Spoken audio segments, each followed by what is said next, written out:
Hola, buenas noches, morada de Dios, espero que se encuentren bien en sus hogares. El día de hoy les quiero compartir una palabra. Oremos, por favor. Padre, te damos gracias en esta noche porque sabemos que tu gracia sobreabunda en cada hogar. Te ruego, Padre, que la palabra llegue a cada hogar, haga lo que tenga que hacer y no regrese sola a ti, como lo dice tu palabra, Padre. Que el día de hoy nuestros ojos sean abiertos y nuestro corazón también. Que así sea en el nombre de Cristo Jesús. Amén. Vamos a iniciar. Voy a retomar un poquito el tema de la vez pasada, pero bueno, es siguiendo un poquito la enseñanza. Hay que recordar que trabajamos un poquito de Reyes, hablamos de cuando Salomón construyó el tabernáculo, una morada para Dios. El día de hoy les voy a hablar un poquito de Primera de Reyes 8:10. ¿Qué dice la palabra de Dios? Dice así: yo he edificado casa por morada para ti, sitio en que tú habites para siempre. Estamos hablando que ciertamente Salomón ya construyó el templo conforme a lo que Dios le había dado, le había mostrado, le dio el diseño y él lo construyó, ciertamente lo construyó, pero se lo había prometido a David. Hay que recordar un poquito. Entonces ahorita lo que está haciendo Salomón, es que se acerca a Dios. Y entonces en 8:10 es lo que le dice: yo he edificado casa por morada para ti, le dice a Dios. En Primera de Reyes 8:14 vamos a leer un poquito, solo les voy a dar un poquito de contexto porque hay muchas citas y sí me gustaría leerlas todas. 8:14 van a encontrar cómo Salomón reconoce las promesas y el propósito de Dios que es cumplido por la mano gloriosa del Altísimo. El rey David, como Salomón, solo son instrumentos para la obra de Dios. Él reconoce que efectivamente toda la obra es del Señor. Nosotros tenemos que siempre, cada vez que vamos a entrar en un proyecto, hay que recordar que la obra es de Dios. No es mía, no es del pastor, no es de no, es de Dios. Siempre, toda obra es de Dios. Y aquí reconocía Salomón que efectivamente la obra, lo que Dios había prometido, que era una casa, la creó ciertamente, pero la obra era de Dios. Él reconoció que ellos fueron solo instrumentos para que el propósito y la voluntad de Dios se cumpliera. ¿Qué vamos a leer en Primera de Reyes 8:22-23? Dice así: luego se puso Salomón delante del altar del Señor, en presencia de toda la congregación de Israel, y extendiendo sus manos al cielo dijo: Señor Dios de Israel, no hay Dios como tú, ni arriba en los cielos, ni abajo en la tierra, que guardas el pacto y la misericordia a tus siervos, los que andan delante de ti con todo su corazón. Aquí que podemos leer, Salomón reconoce la grandeza y el amor incondicional que tiene Dios para su creación, para sus hijos. Eso lo vamos a leer en el 22-23. Y vamos a leer Primero de Reyes 8:24-26. Dice así: Salomón reconoce que Dios es hacedor de promesas y que todo lo que es el Altísimo promete, esto cumplirá por amor a su nombre. Nada más lo estoy entrando en contexto, ya ustedes lo leerán con calmita, pero yo quiero sí ser muy, muy rápida para que entren un poquito en contexto. Quiero hablar de la promesa.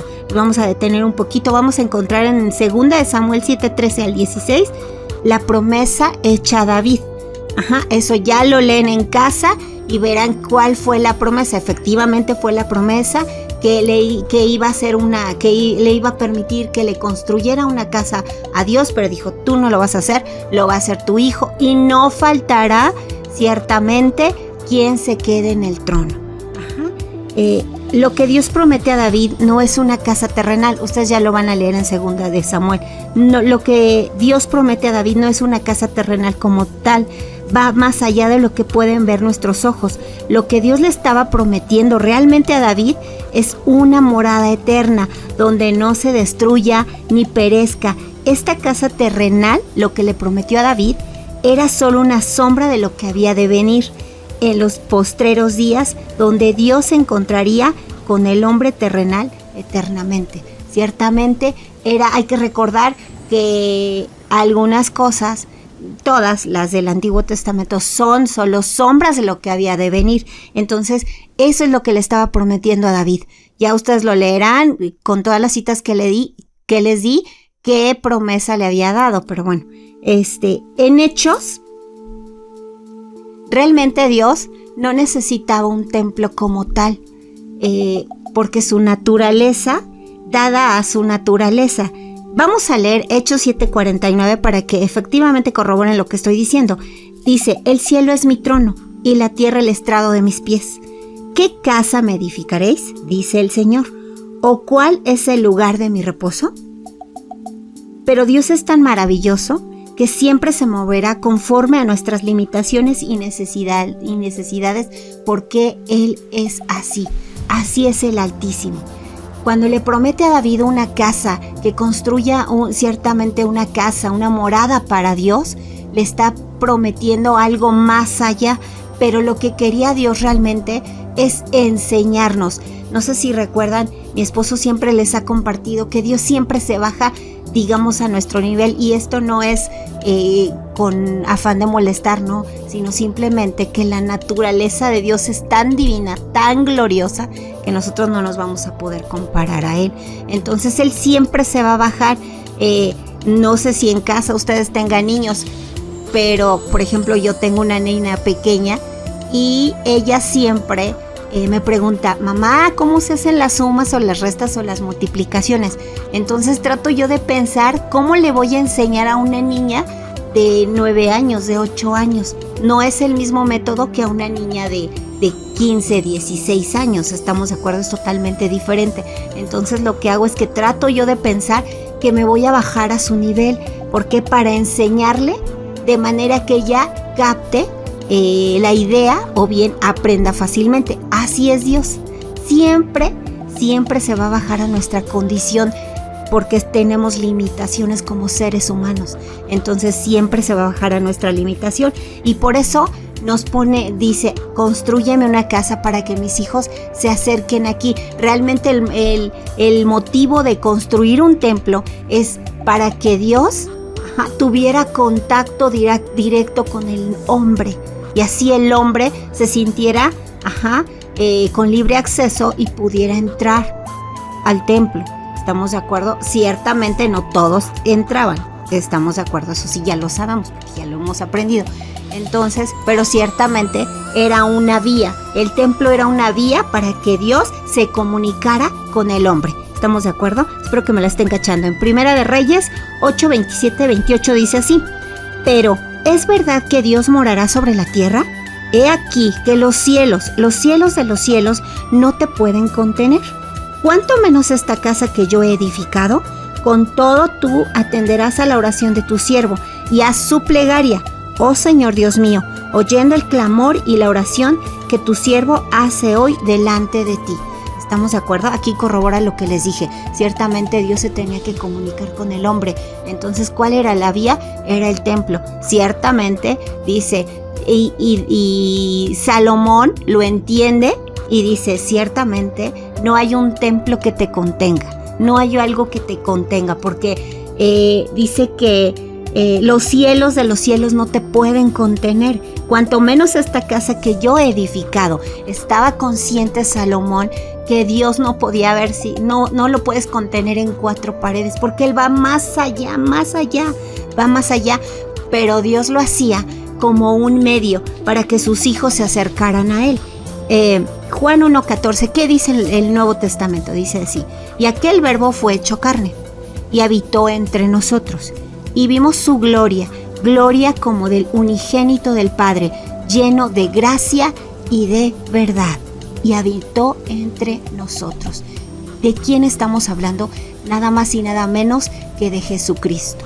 Dice, y aquel verbo fue hecho carne y habitó entre nosotros, y vimos su gloria como del unigénito del Padre, lleno de gracia y de verdad. Está hablando de Jesucristo. Dice que fue hecho carne y habitó entre nosotros.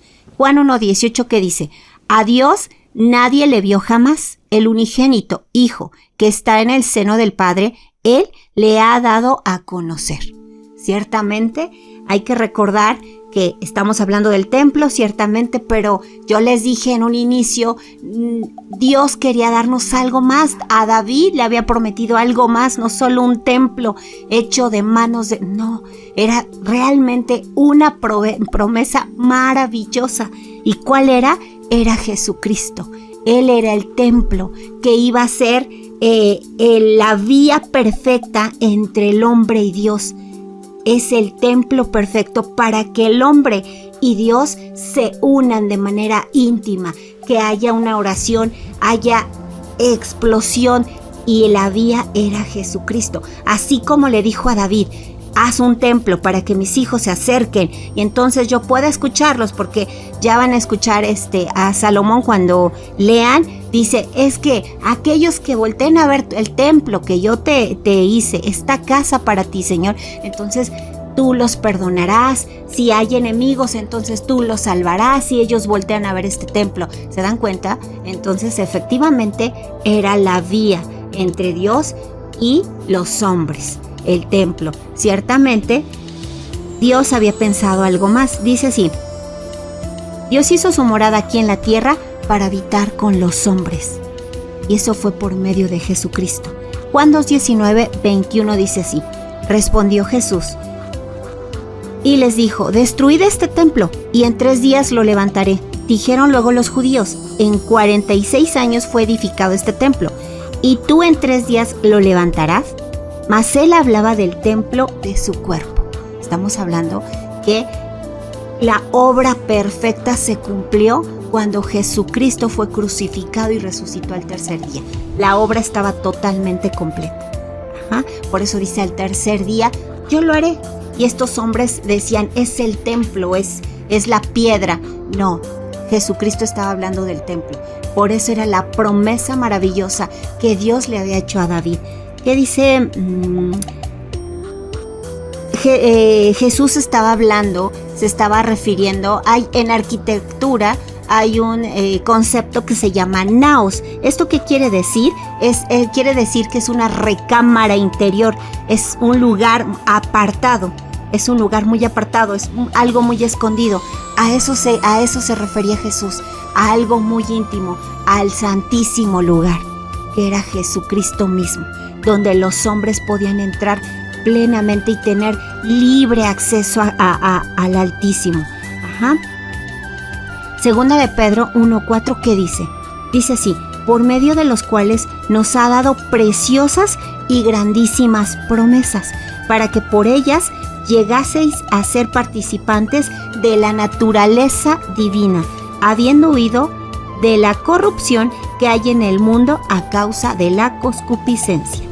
Primera de Pedro 2:4-5 dice así: acercaos a él, piedra viva, desechada ciertamente por los hombres, mas para Dios escogida y preciosa. Vosotros también, como piedras vivas, sed edificados como casa espiritual y sacerdocio santo, para ofrecer sacrificios espirituales aceptables a Dios por medio de Jesucristo. ¿Estamos de acuerdo con esto? Casi ya vamos a concluir. Ciertamente la vía perfecta es Jesucristo, es el templo perfecto. ¿Para qué? Para que nosotros tengamos acceso directo al Padre. Entonces, es bien importante que voltemos a ver si realmente... Yo sé que hay personas que no creen que Jesucristo sea Dios, pero realmente lo es, y lo dice la palabra de Dios, no lo digo yo, lo dice la palabra de Dios, así lo declara. Dice, y terminamos con esta palabra, nos quedamos en esta noche con esta palabra para que la medite, y dice así, 1 Corintios 6:19-20. ¿O ignoráis que vuestro cuerpo es templo del Espíritu Santo, el cual está en vosotros, el cual tenéis de Dios, y que no sois vuestros, porque habéis sido comprados por precio? Glorificad pues a Dios en vuestro cuerpo y en vuestro espíritu, los cuales son de Dios. Tú perteneces a Dios, perteneces al Altísimo, no perteneces a ningún otro Dios. El Altísimo, aquel que creó los cielos y la tierra. Señor, te damos gracias porque sabemos que tú eres que tu presencia, tu amor va más allá de nuestro entendimiento. Hoy rogamos, Señor, para que tu presencia siempre esté en vuestros corazones, en vuestros hogares, Padre. Abras nuestro entendimiento y aprendamos a seguirte con todo nuestro corazón, con toda nuestra mente, mi Señor, y que solo a ti te sirvamos. Que así sea, en el nombre de Cristo Jesús. Amén.